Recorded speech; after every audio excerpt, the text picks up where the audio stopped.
Welcome to Healthier After Halftime. We're back today to talk more about numbers.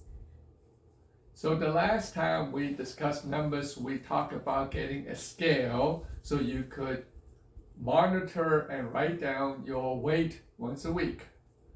So today we're going to continue the rest of the numbers and we're going to talk about you getting a blood pressure cuff, an automated blood pressure cuff that will give you a blood pressure and a heart rate number.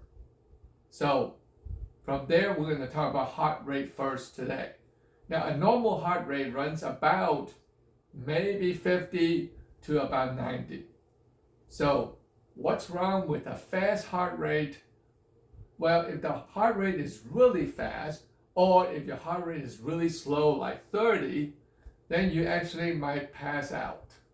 And if you pass out, then you will fall, hit your head, and it will cause possibly a bleed into your brain or a stroke, actually. So that's not good for you to have heart rate fluctuations, and a simple blood pressure check will easily tell you whether you need to be taken care of by a physician or not.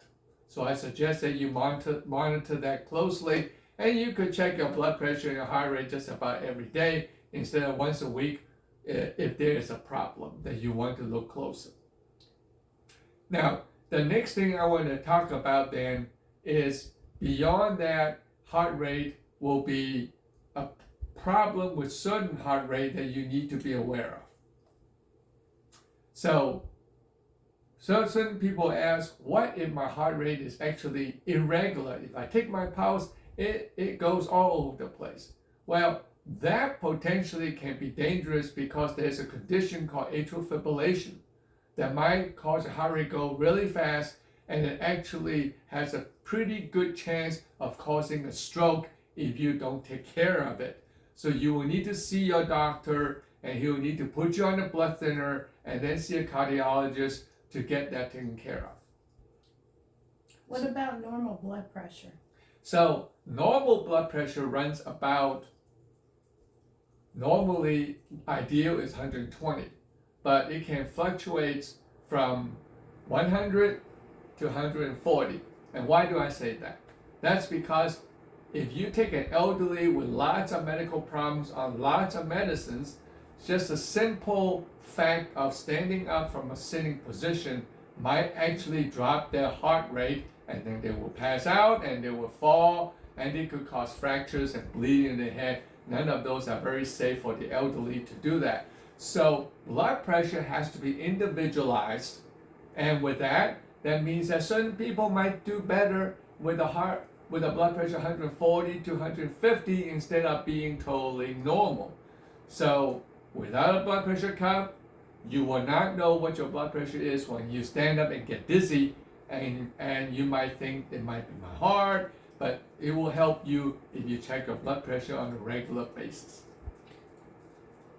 I've been on blood pressure medicine before, and the blood pressure medicine made me sick. What about herbal supplements? Can they help control my blood pressure? That's a good question. So none of the herbals on the market actually could ever decrease your blood pressure by more than 10 points. And most of the time it may be 5 points or so, which will not get your blood pressure under control, and you will still need certain medications for help. Now let me tell you why you have tried certain medications and it makes you sick and you say it didn't help. And so the reason for that is to do with our private insurance or Medicare insurance that forces the doctors to write the 3 cheapest classes of blood pressure medicines on the market.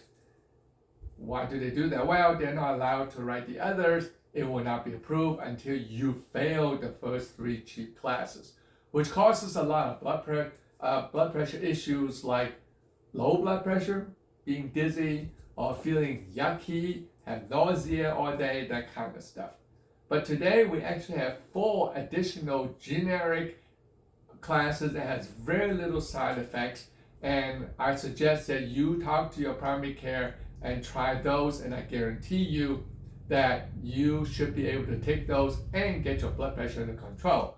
One more thing I want to mention is that most of the time the doctors might decide to give you 2 medicines instead of 1, and you say, I don't want any more medicines. Well, low dose medications combined 2 together is better than a high dose medicine with some side effects. And so that is something that we tend to do in our office a lot.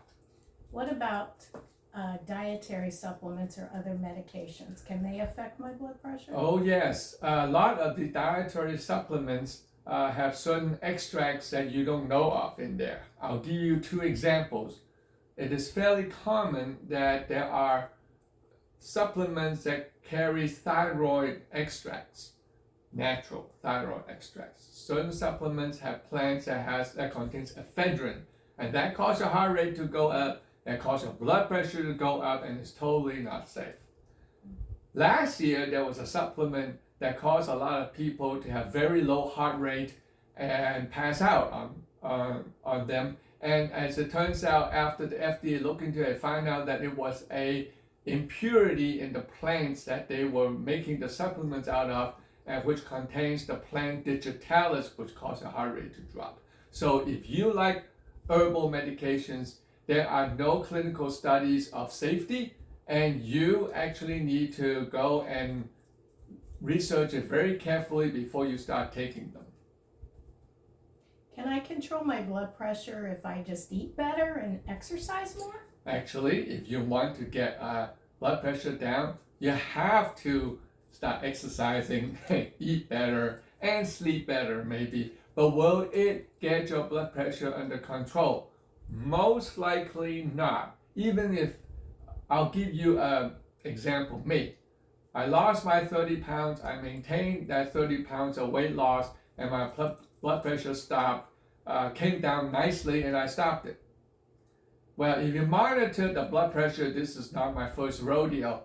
If you monitor the blood pressure, it stays normal for at least 3 to 6 months, and then it slowly inches up, and now I'm on small doses of blood pressure medicine instead of the high dose. So the answer to the question is, yes, you need to do things that will make you healthy, but you might still need low dose of certain medication to keep under control. Again, that's why we suggest you keep track with your blood pressure and your heart rate no matter what happens.